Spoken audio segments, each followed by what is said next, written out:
Un saludo muy cordial, mis hermanos y hermanas. Qué bueno verles aquí este día para continuar nuestro estudio sobre Mateo, el capítulo 24 y algunos aspectos del capítulo 25. Estoy muy contento de verles. Antes de tener un repaso sobre la lección que estudiamos ayer, queremos pedir la bendición de Dios al comenzar nuestro día. Así que les invito a inclinar sus rostros con reverencia y vamos a pedir la bendición de Dios. Padre Celestial, gracias te damos por la buena noche de reposo que nos has concedido. Pedimos que durante este día tu Santo Espíritu guíe nuestros pensamientos y abra nuestros corazones. Queremos comprender tu voluntad, no solo comprenderla, sino que queremos que tu verdad entre al corazón y afecte nuestra vida. Así que te pedimos que tú nos bendigas con tu presencia. Contamos con esa promesa, porque te lo pedimos en el nombre de Jesús. Amén. Vamos a repasar lo que estudiamos en la segunda sesión de ayer.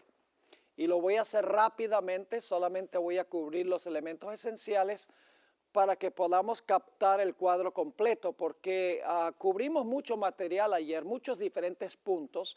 Ahora lo que quiero es sintetizar todos esos puntos para que podamos ver la secuencia.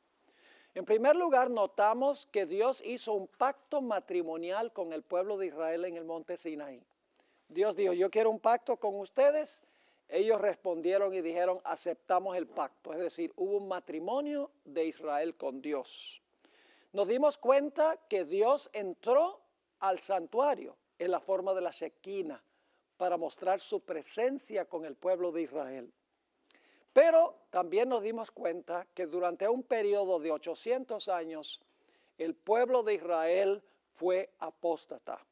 La Biblia dice que cometieron fornicación con las naciones. Nos dice que practicaron las abominaciones de las naciones circundantes.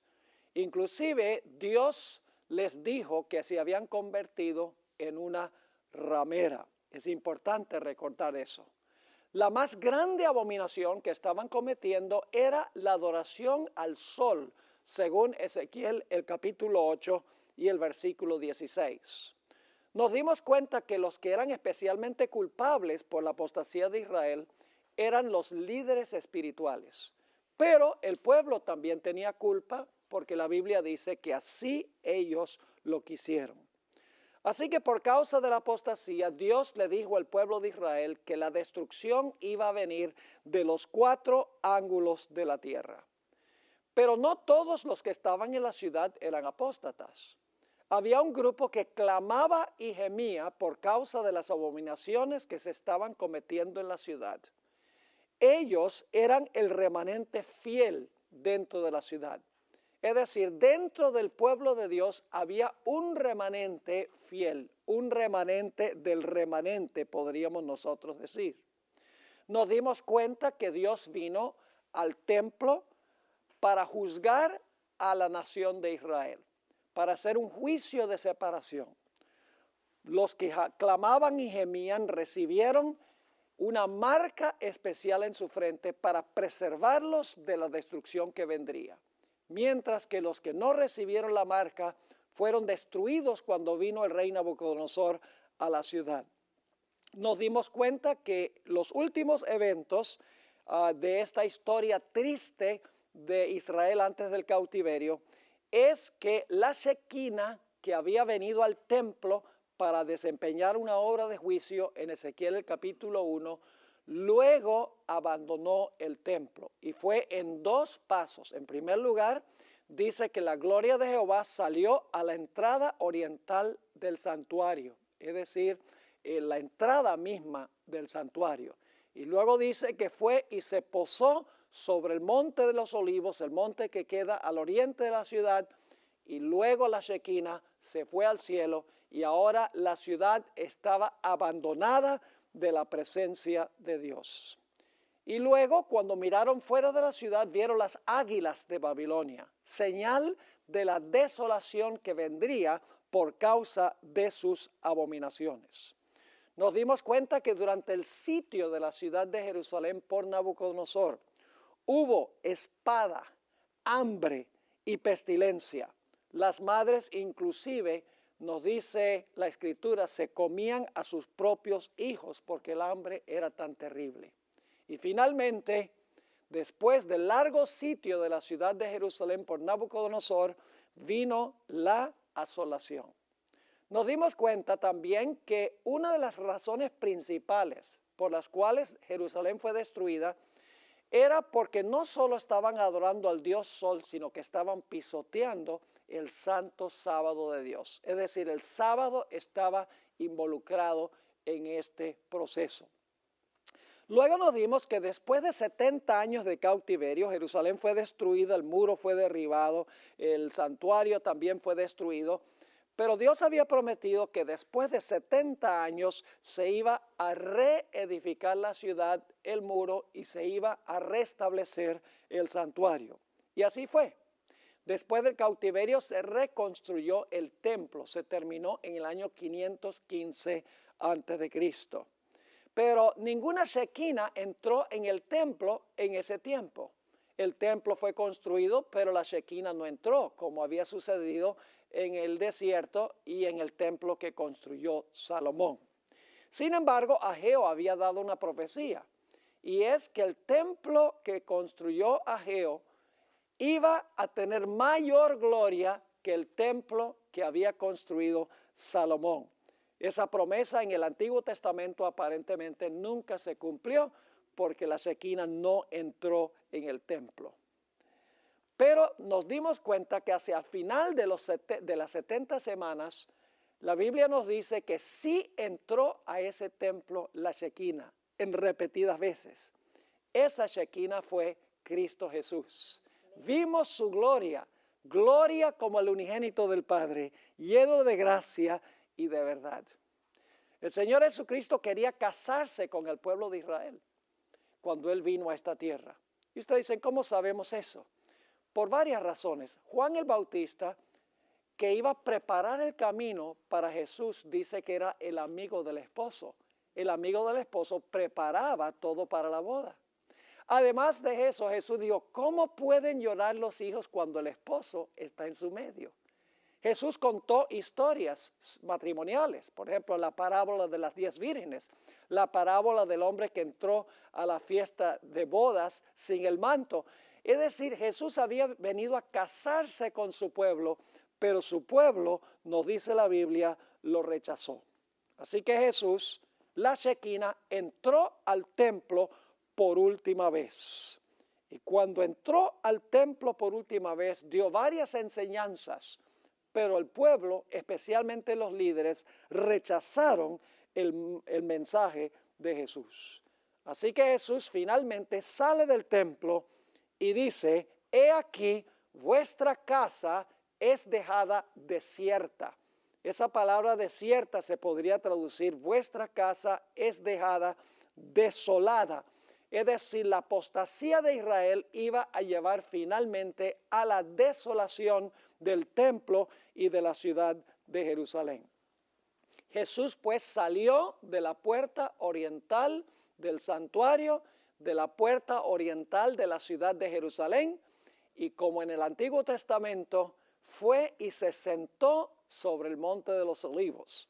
Y luego Jesús habló allí de la destrucción de la ciudad de Jerusalén, habiendo abandonado la ciudad y habiendo abandonado el templo. Nos dimos cuenta que también los que estaban allí en la ciudad no eran todos apóstatas. Había un remanente fiel de cristianos que vivían en la ciudad de Jerusalén. Eso lo sabemos porque el Señor Jesucristo le dijo a sus seguidores que cuando huyeran de la ciudad, no huyeran, oraran que no huyeran, ¿cuándo? En el invierno, ni en ¿qué? Ni en el sábado. El remanente fiel, en otras palabras, guardaba ¿qué cosa? Guardaba el sábado. Y quiero que noten que cuando la Jerusalén fue destruida, había dos grupos, igual que en el Antiguo Testamento. El grupo que guardaba el sábado, que huyó de la ciudad, y en segundo lugar, el grupo que se quedó en la ciudad, el grupo apóstata, que fue finalmente destruido. Y luego la ciudad de Jerusalén fue cercada de los 4 lados. Es interesante que nos dice en el Evangelio según San Lucas que Jerusalén iba a ser cercada de todas partes. Es decir, como en el Antiguo Testamento de los 4 ángulos venía la destrucción, Jerusalén fue cercada y venía la destrucción de los 4 ángulos. Ahora, fuera de la ciudad se encontraban los estandartes romanos. Y vamos a encontrar en nuestro estudio que los estandartes romanos tenían un águila. La insignia era el águila. Es decir, las águilas de Roma vinieron y destruyeron la ciudad. Pero hubo un remanente fiel que se salvó.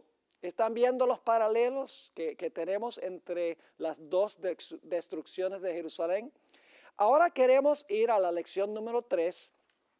Y vamos a hablar de los eventos que llevaron a la destrucción de Jerusalén en el año 70. En esta lección estudiaremos las señales que ocurrieron inmediatamente antes de la destrucción de Jerusalén en el año 70. Se recomienda que ustedes recuerden los detalles que vamos a estudiar, porque en nuestra próxima lección vamos a ver que todas estas señales que llevaron a la destrucción de Jerusalén en el año 70 representan los eventos que van a ocurrir con el mundo antes de la segunda venida del Señor Jesucristo. Vamos entonces a Mateo el capítulo 24 y el versículo 4 al 8. Y vamos a ver que antes de la destrucción de Jerusalén hubo guerras, pestilencias, hambres y terremotos. Dice allí en Mateo 24 y el versículo 4, respondiendo Jesús les dijo, mirad que nadie os engañe, porque vendrán muchos en mi nombre, diciendo, yo soy el Cristo, y a muchos se engañarán. Y oiréis de guerras y rumores de guerras. Mirad que no os turbéis, porque es necesario que todo esto acontezca, pero aún no es el fin. Porque se levantará nación contra nación y reino contra reino, y habrá pestes, es decir, pestilencias, y hambres y terremotos en diferentes lugares. Pero ahora note lo que dijo Jesús. Y todo esto será, ¿qué cosa? Principio de dolores. Es decir, esto no es nada. Cuando ustedes vean esto, esto es solamente el principio, el comienzo de los dolores. Así que tenemos aquí guerras, tenemos pestilencia, tenemos hambres, terremotos, y vamos a encontrar que Marcos agrega la palabra alborotos. Vamos a ver si se cumplieron estas señales en la antesala de la destrucción de Jerusalén en el año 70. Se levantaron falsos cristos y falsos profetas. ¿Cómo no? En Hechos 5, 36 y 37 encontramos a 2 de esos falsos profetas. Uno se llamaba Teudas y el otro Judas el Galileo. Vamos a leer esos versículos, Hechos 5, 36 y 37. Porque antes de estos días se levantó Teudas, diciendo que era alguien. A este se unió un número como de 400 hombres, pero él fue muerto, y todos los que le obedecían fueron dispersados y reducidos a nada. Después de este se levantó Judas el Galileo en los días del censo, y llevó en pos de sí a mucho pueblo. Pereció también él, y todos los que le obedecían fueron dispersados. Fíjense, se levantaron 2 falsos cristos diciendo que Dios iba a traer liberación al pueblo a través del liderazgo de ellos. Hubo también otro falso profeta o falso Cristo que era Simón el Mago. Ustedes conocen la historia de él en Hechos 8, 9 y 10. Y recuerden que el libro de Hechos relata la historia de la iglesia hasta la destrucción de Jerusalén. Dice allí en cuanto a Simón el Mago, pero había un hombre llamado Simón, que antes ejercía la magia en aquella ciudad y había engañado a la gente de Samaria, haciéndose pasar por alguien grande. A este oían atentamente todos, desde el más pequeño hasta el más grande, diciendo, este es el gran poder de Dios. Pregunto, ¿se levantaron falsos profetas antes de la destrucción de Jerusalén? ¿Cómo no? Ahora, ¿se levantaron también falsos cristos antes de la destrucción de Jerusalén? Noten primera de Juan 2:18. Esto lo está escribiendo Juan en cuanto a lo que existía en los días antes de la destrucción de Jerusalén.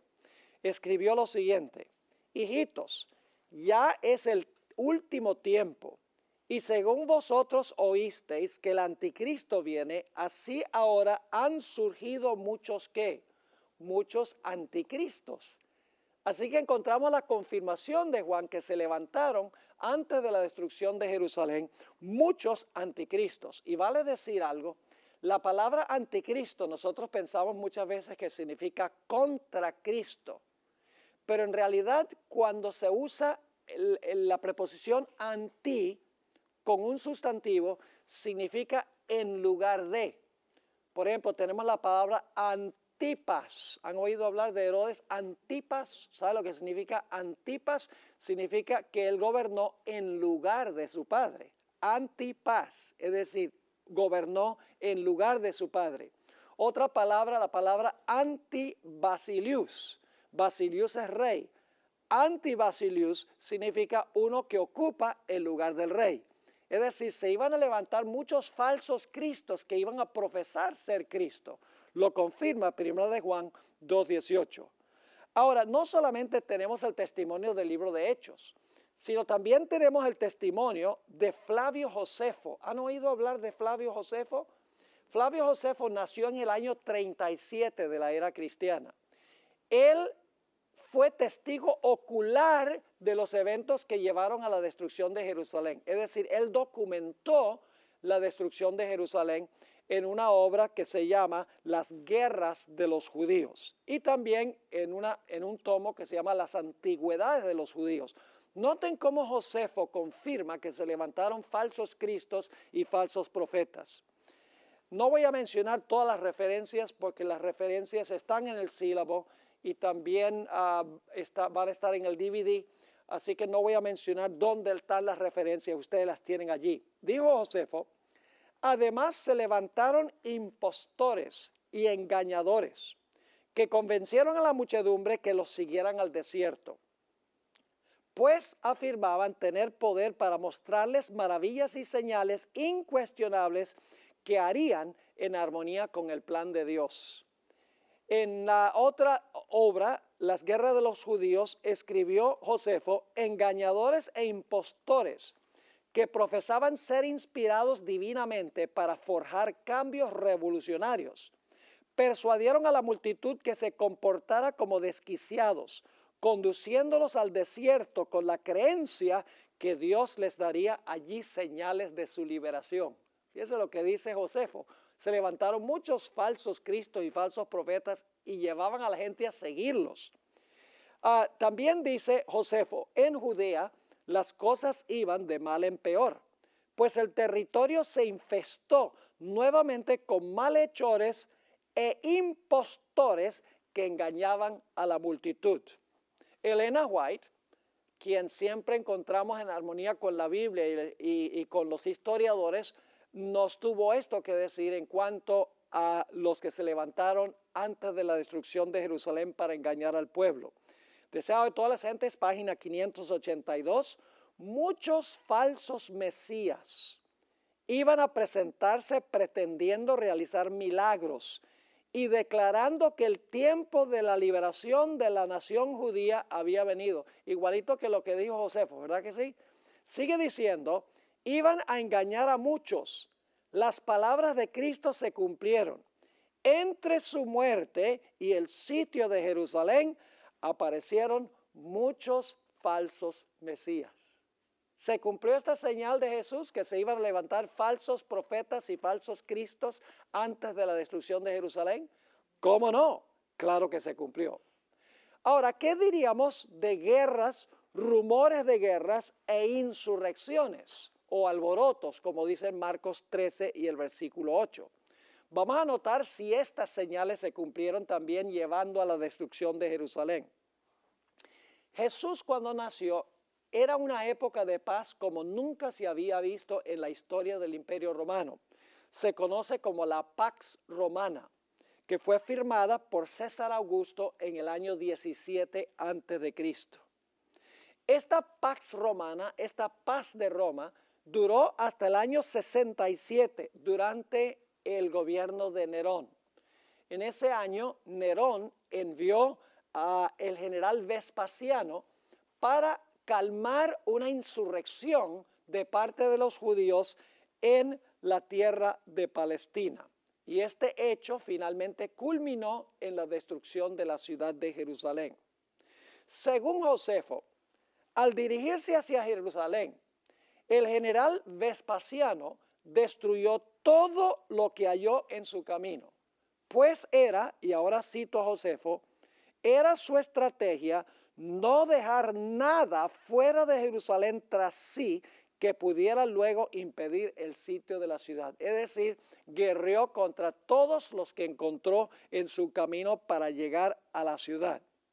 Josefo escribió que durante el periodo inmediatamente antes de la destrucción de Jerusalén, los judíos mismos libraron guerras con los ascalonios, con los samaritanos, con los alejandrinos y con los sirios. Ustedes encuentran las referencias en los escritos de Josefo sobre estas guerras que libraron los judíos antes de la destrucción de Jerusalén. Noten que hubo varias guerras.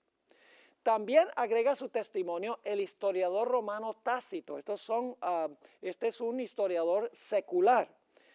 En sus famosos anales, Tácito escribió lo siguiente: la historia que comienzo a describir fue un periodo lleno de desastres, terribles en batallas y rasgado por luchas civiles. Fíjense, batallas y luchas civiles, es decir, tumultos y alborotos internos en la sociedad. Sigue escribiendo: fue un periodo horrible aún en la paz.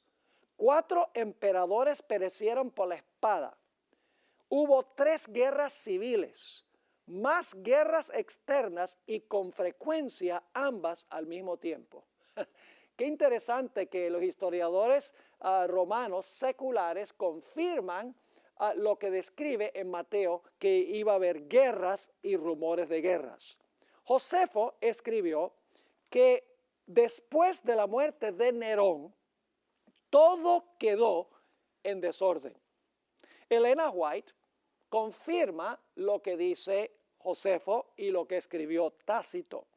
En El Deseado de Todas las Gentes, página 582, la hermana White escribió lo siguiente en cuanto a las palabras del Señor Jesucristo.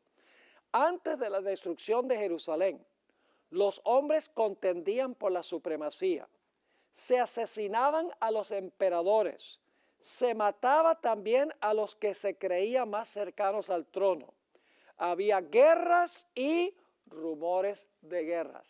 Fíjense cómo el Espíritu de Profecía confirma lo que escribieron Josefo y Tácito en cuanto a lo que iba a ocurrir antes de la destrucción de Jerusalén. Ahora vamos a la siguiente señal: hambres y pestilencias. ¿Será que hubo hambres y pestilencias antes de la destrucción de Jerusalén, después de la muerte de Cristo Jesús? Vamos a notar Hechos 11 y el versículo 28, que habla de una gran hambruna que hubo. Dice allí en Hechos 11, 28, y levantándose uno de ellos, llamado Ágabo, daba a entender por el Espíritu que vendría una ¿qué? Una gran hambre en toda la tierra habitada, la cual sucedió en el tiempo de César Claudio, antes de la destrucción de Jerusalén. Una gran hambruna. Ahora, Josefo escribió en cuanto a esta gran hambruna. Se refirió a ella como la gran hambruna en su libro Las Antigüedades de los Judíos. Y vale decir que Josefo también menciona otras hambrunas que se realizaron antes de la destrucción de la ciudad, tanto en Antigüedades de los Judíos como en el libro Las Guerras de los Judíos.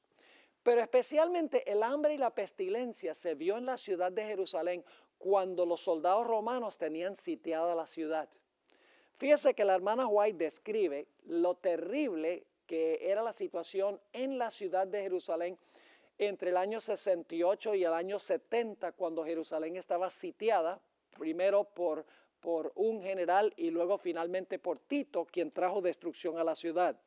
En el conflicto de los siglos, página 30, afirma el Espíritu de Profecía, millares murieron a consecuencia de ¿qué? Del hambre y la pestilencia, dos señales que menciona Mateo 24. Los afectos naturales parecían haber desaparecido. Los esposos se arrebataban unos a otros los alimentos. Los hijos quitaban a sus ancianos padres la comida que se llevaban a la boca. Y la pregunta del profeta, ¿se olvidará acaso la mujer de su niño mamante? Recibió respuesta en el interior de los muros de la desgraciada ciudad, tal como la diera la Santa Escritura.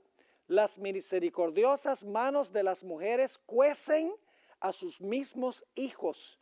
Estos les sirven de comida en el quebranto de la hija de mi pueblo. Las madres cocinaban y se comían a sus propios hijos.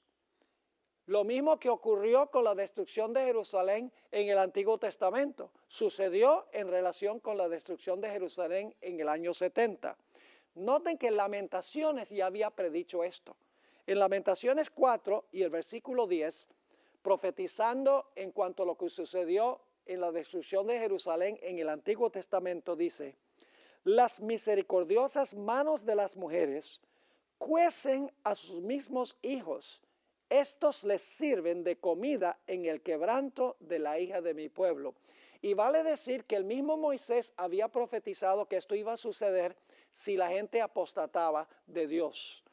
Noten Deuteronomio 28 y el versículo 56 y 57, lo que había predicho Moisés.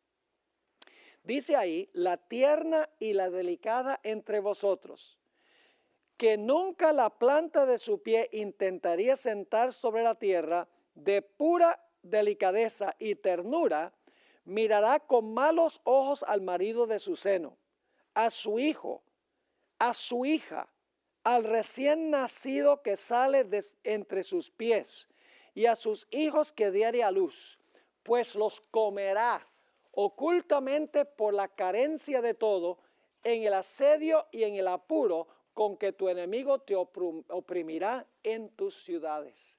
Ya Moisés había profetizado lo que iba a suceder si Israel rompía el pacto. Y al crucificar al Señor Jesucristo, al rechazar a su marido, dice que en el sitio de Jerusalén el hambre fue tan terrible que las madres se comían a sus hijos. Qué cosa tan terrible pensar lo que pasó dentro de la ciudad. Elena de White explicó lo que ocurrió en la segunda destrucción de Jerusalén. En el conflicto de los siglos, página 30, dice la sierva del Señor, tan atroz era el hambre que los hombres roían el cuero de sus cintos, sus sandalias y las cubiertas de sus escudos. Muchos salían durante la noche para recoger las plantas silvestres que crecían fuera de los muros, a pesar de que muchos de ellos eran aprehendidos y muertos por crueles torturas. Y a menudo los que lograban escapar eran despojados de aquello que habían conseguido, aún con riesgo de la vida. Yo pregunto, ¿hubo hambre y pestilencia en la ciudad de Jerusalén antes de que fuera destruida por los romanos? Ciertamente. ¿Se cumplieron estas señales con lo que pasó con Jerusalén?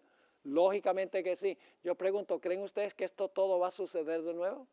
¿Cómo no, mis hermanos y hermanas? Porque recuerden que estudiamos ayer que Mateo 24 tiene ¿cuántas aplicaciones? Mateo 24 tiene dos aplicaciones. La primera fue la destrucción de Jerusalén y la hermana White dice que eso fue un pálido reflejo de lo que va a pasar al final de la historia. Ahora, si esto es un pálido reflejo, ¿cómo va a ser entonces en el futuro? Ahora, la siguiente señal fue terremotos y fenómenos sobrenaturales. Hubo terremotos antes de la destrucción de Jerusalén. Tácito, el historiador romano, en sus famosos anales, afirma que hubo terremotos en Creta, Roma, Apamea, Frigia, Campania, Laodicea y Pompeya, inmediatamente antes de la destrucción de Jerusalén, yo diría que hubo bastantes terremotos, según dice Tácito.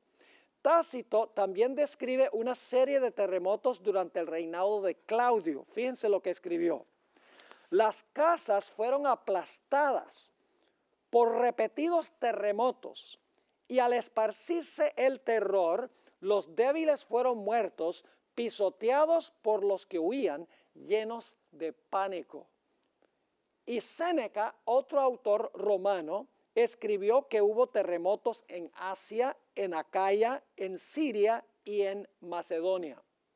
El comentarista bíblico Ellicott describió este periodo de la siguiente manera. Tal vez ningún periodo de la historia se ha visto tan impactado por estas convulsiones, está hablando de terremotos, como el que transcurrió entre la crucifixión y la destrucción de Jerusalén. Y Flavio Josefo, cuando habla de la primera etapa de la guerra de los romanos contra la ciudad de Jerusalén, escribió lo siguiente: irrumpió una tormenta prodigiosa de noche, con suma violencia y vientos muy fuertes, con gran torrente de lluvia y con relámpagos y truenos continuos, y grandes conmociones y rugidos de la tierra, como se contempla en un terremoto. Así que en el primer sitio de la ciudad de Jerusalén hubo lluvia torrencial y un terremoto, según dice Josefo. Y recuerden que él fue un testigo ocular de lo que ocurrió. En otro lugar, dice Flavio Josefo, estas cosas indicaban, está diciendo que lo que estaba sucediendo era un presagio de la destrucción de Jerusalén. Estas cosas indicaban en manifiesto que se acercaba algún tipo de destrucción sobre los hombres cuando el sistema del mundo cayó en este desorden.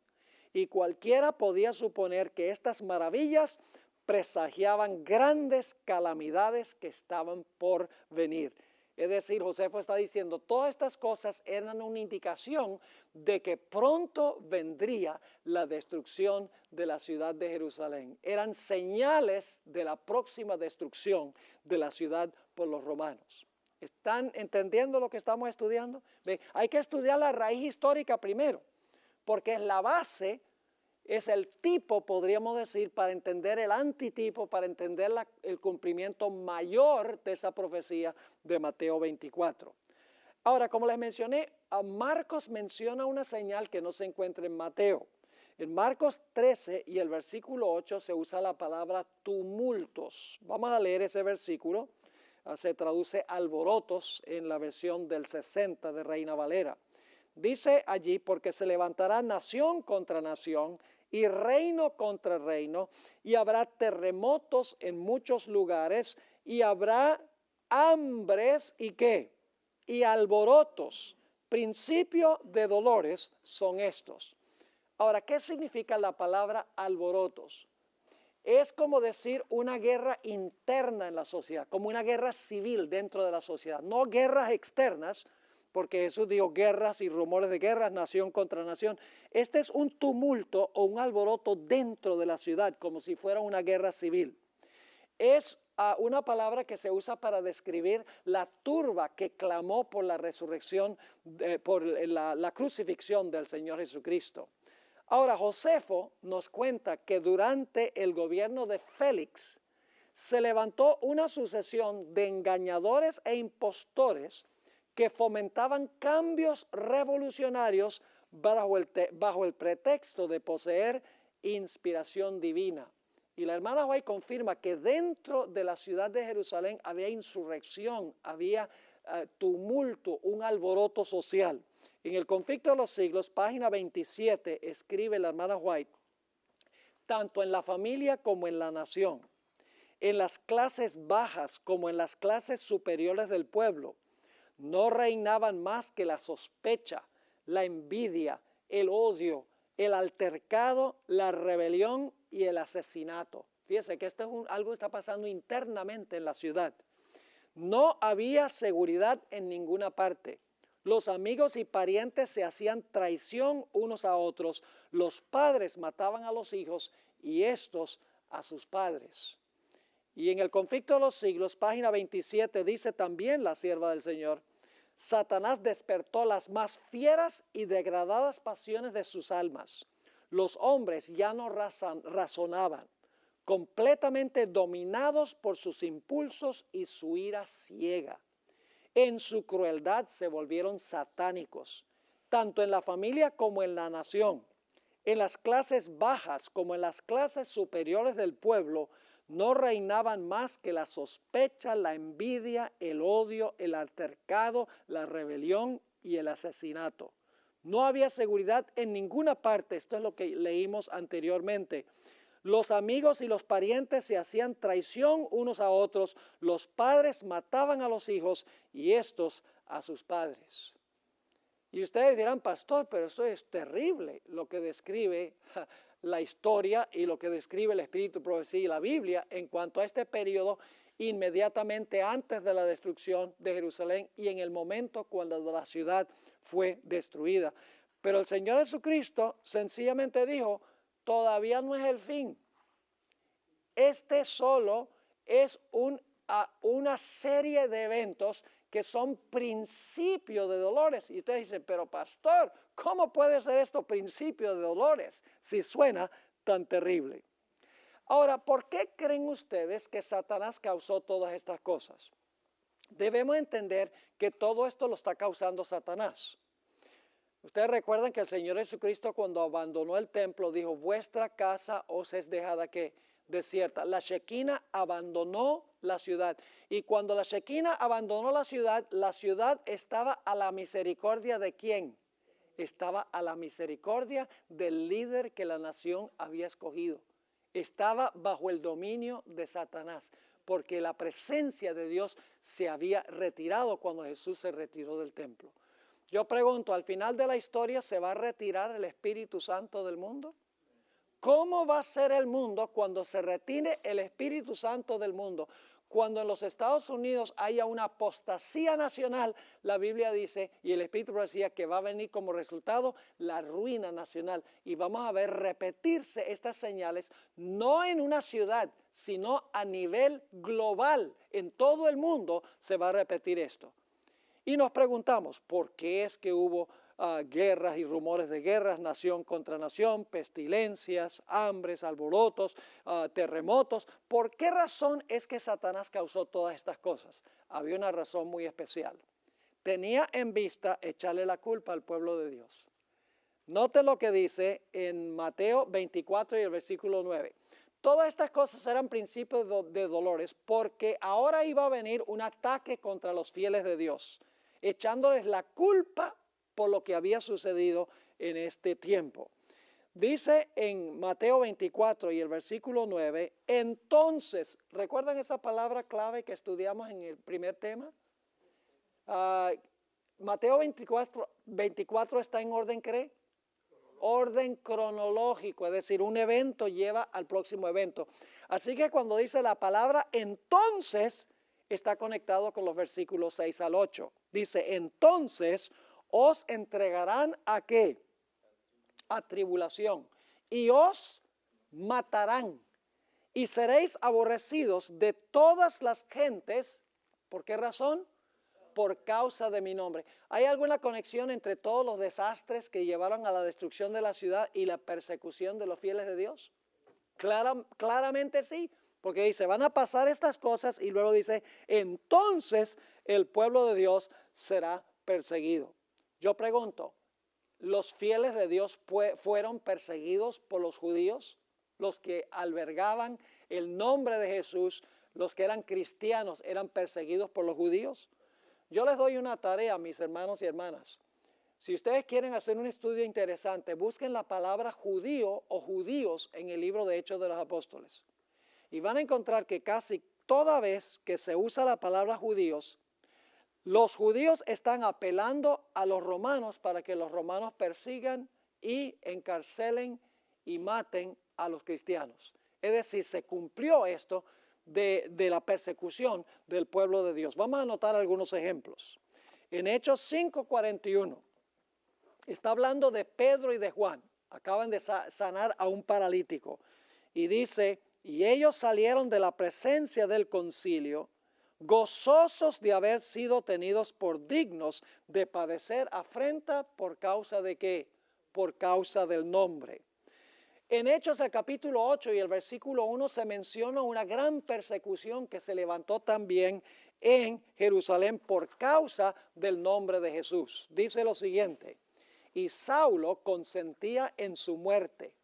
En aquel día hubo una gran persecución contra la iglesia que estaba en Jerusalén, y todos fueron esparcidos por las tierras de Judea y de Samaria, salvo los apóstoles. No solo eso, sino Esteban finalmente fue martirizado.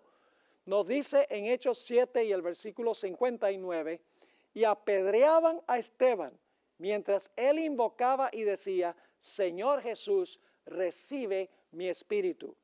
¿Y qué diríamos de Saulo de Tarso? Que iba de ciudad en ciudad persiguiendo a los cristianos.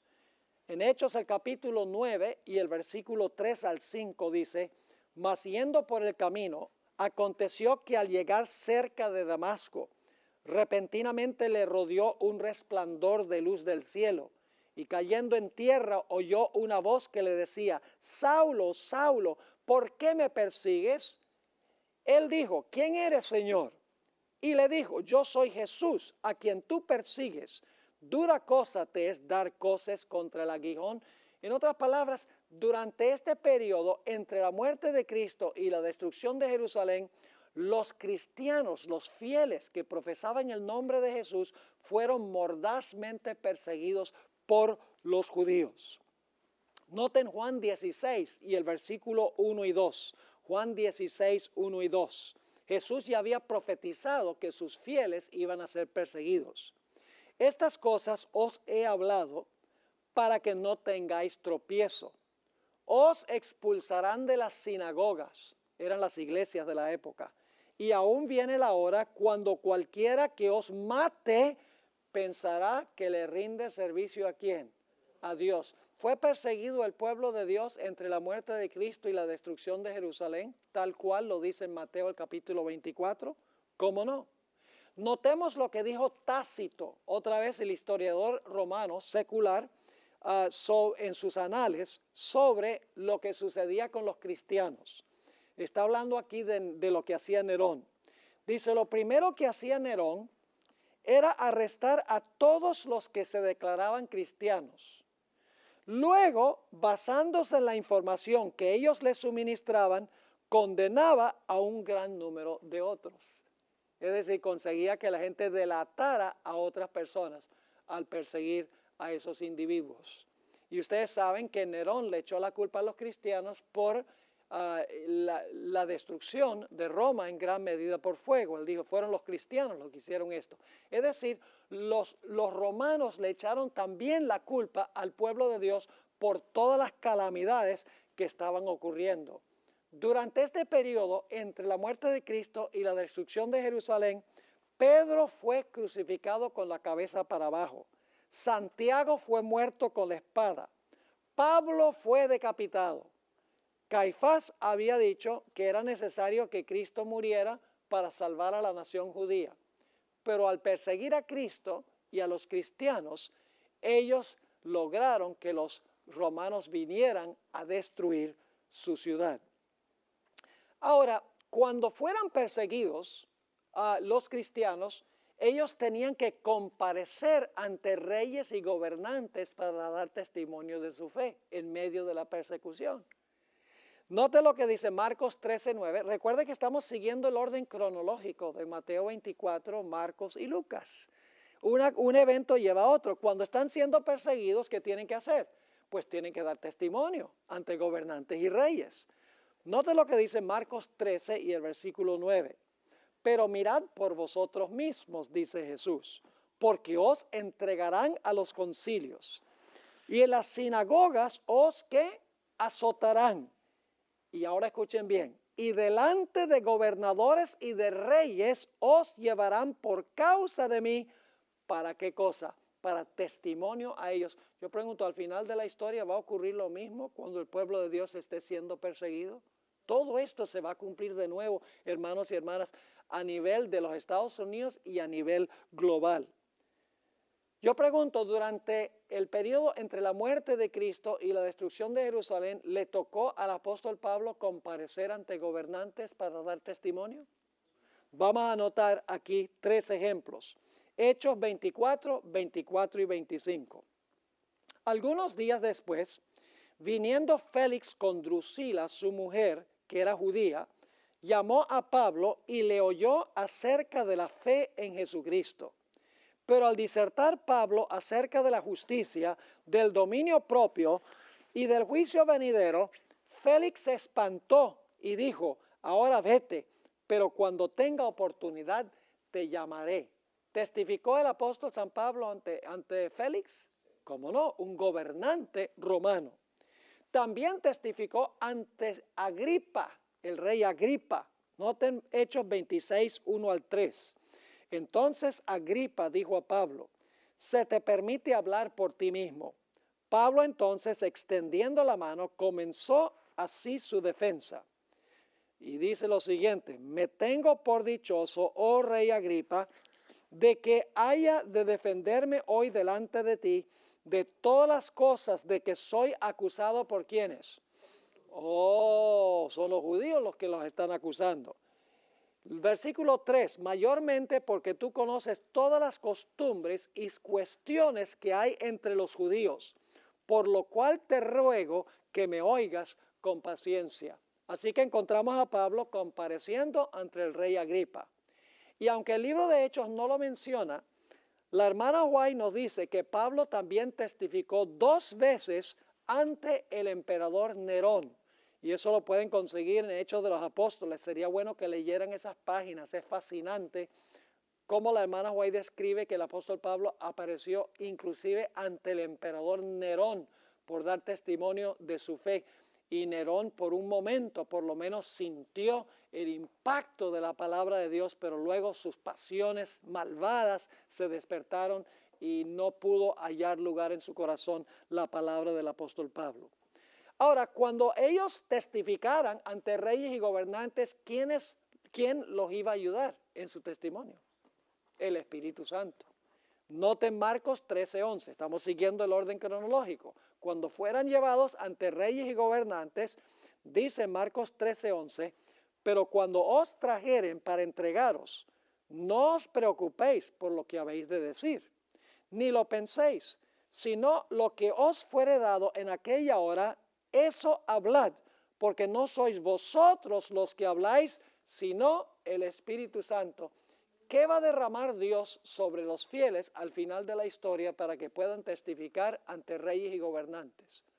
¿Han oído hablar de la lluvia tardía que capacita al pueblo de Dios para testificar ante los grandes magnates de la tierra? Noten Lucas 21, 14 y 15, donde se agrega algunos detalles a lo que dijo Marcos. En Lucas 21, 14 y 15 dice, proponed en vuestros corazones no pensar antes cómo habéis de responder en vuestra defensa, porque yo os daré palabra y sabiduría, ahora escuchen esto, la cual no podrán resistir ni contradecir todos los que se opongan. Es decir, el pueblo de Dios va a tener un mensaje tan contundente que no van a poder contradecirlo, porque es un mensaje impartido por el poder del Espíritu Santo. Eso ocurrió con los fieles de Dios entre la muerte de Cristo y la destrucción de Jerusalén. Pero luego nos dice que los fieles iban a ser perseguidos, no solamente por los de afuera, sino al testificar iban a ser perseguidos por su propia familia. Noten lo que dice Marcos 13 y el versículo 12. Y el hermano entregará a la muerte al hermano, y el padre al hijo, y se levantarán los hijos contra los padres y los matarán. Imagínense eso. Lucas 21, 16 y 17. Mas seréis entregados aún por vuestros padres y hermanos y parientes y amigos, y matarán a algunos de vosotros, y seréis aborrecidos de todos. ¿Por qué razón? Por causa de mi nombre. Jesús ya había profetizado que esto iba a suceder. En Mateo 10, 34 al 36, el Señor Jesucristo declaró: no penséis que he venido para traer paz a la tierra. Y eso es una declaración rara porque Jesús es el príncipe de paz. Y cuando Jesús fue anunciado por los ángeles, dijo: paz, buena voluntad para con los hombres. Y aquí dice Jesús: yo no vine para traer paz a la tierra, sino que no he venido a traer paz, sino la espada. ¿Qué quiso decir Jesús? Quiso decir que cuando uno es fiel a Él, la espada se va a levantar en contra de uno. Sigue diciendo en el versículo 35, porque he venido para poner en disensión al hombre contra su padre, a la hija contra su madre, a la nuera contra su suegra, y los enemigos del hombre serán los de su casa. Y la hermana White describe lo que pasó en Jerusalén durante este periodo. En El deseo de todas las gentes, página 583, hubo padres y madres que traicionaron a sus hijos e hijos que traicionaron a sus padres. Amigos hubo que entregaron a sus amigos al Sanedrín. Los perseguidores cumplieron su propósito matando a Esteban, Santiago y otros cristianos. ¿Están captando el cuadro? Hay que estudiar toda esta raíz histórica. Puede ser que digamos, bueno, esto es aburrido porque son puros detalles históricos, pero es que los detalles históricos son el fundamento para saber lo que va a pasar en el futuro. Jesús usó este principio cuando dijo: como en los días de Noé, así será la venida del Hijo del Hombre. Eso lo vamos a estudiar más adelante durante nuestro estudio. Pero si ustedes no conocen lo que pasó en el tiempo del diluvio, ¿van a entender lo que va a pasar antes de la segunda venida de Jesús? Claro que no. Por ejemplo, en el Antiguo Testamento, cuando vino el diluvio, primero se cerró la puerta, hubo un tiempo de angustia para los que estaban dentro del arca, los de afuera se volvieron cada vez más altaneros y entonces vino la destrucción. Eso prefigura lo que va a pasar al final de la historia también. Se va a cerrar la puerta, va a haber un tiempo de angustia para los que están salvos, porque Cristo no va a intervenir inmediatamente para librarlos. Cada día los impíos se van a volver más altaneros contra el pueblo de Dios y luego entonces va a venir la destrucción. Es tipología. No podemos entender el cumplimiento final al menos que entendamos el primer cumplimiento. Ahora, ¿qué iba a pasar cuando viniera esta persecución contra los fieles de Dios? No solamente por los emperadores y los reyes, sino por los de la propia casa. ¿Qué iba a pasar? Muchos se iban a escandalizar. ¿Han oído hablar del zarandeo ustedes? ¿Qué es el zarandeo? Significa que muchas personas que profesaron la fe, ¿qué van a hacer? La van a abandonar. Ahora fíjense Mateo 24:10. Inmediatamente después de hablar de la persecución de afuera y también de amigos y familiares, dice Jesús en Mateo 24:10, muchos que tropezarán entonces y se entregarán unos a otros y unos a otros se aborrecerán. El contexto, mis hermanos y hermanas, indica que se ofendieron y abandonaron la fe por causa de la ¿qué? Por causa de la persecución.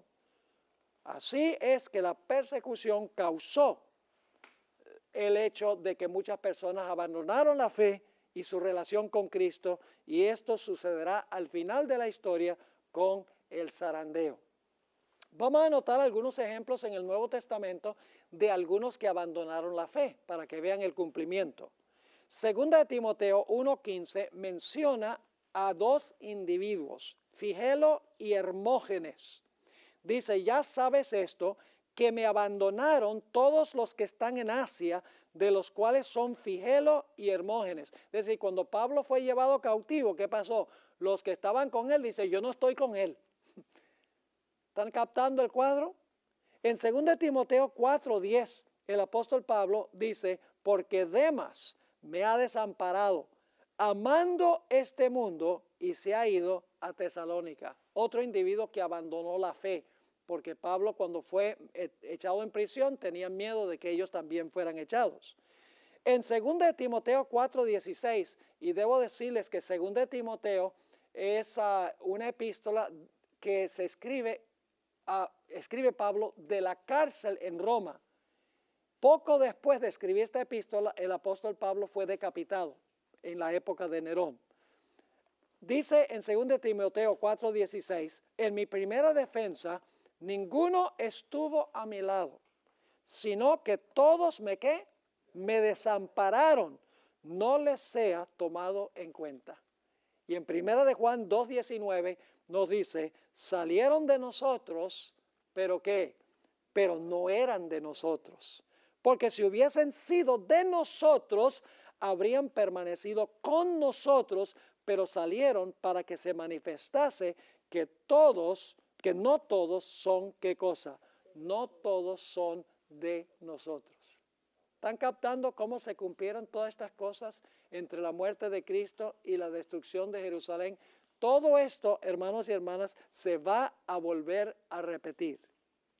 Y luego entonces, en el capítulo 24 y el versículo 11, dice que se van a levantar muchos falsos profetas. Fíjense que ahora se van a levantar otros falsos profetas, porque ya vimos que esa señal existió en Mateo 24 y el versículo 6 al 8. Nos dice Mateo 24 y el versículo 11, y muchos falsos profetas se levantarán y engañarán a muchos. Al igual que en la primera destrucción de Jerusalén, se levantaron falsos profetas. ¿Y qué decían esos falsos profetas? Paz, paz. Y afirmaron que los que proclamaban el mensaje de advertencia eran ¿qué?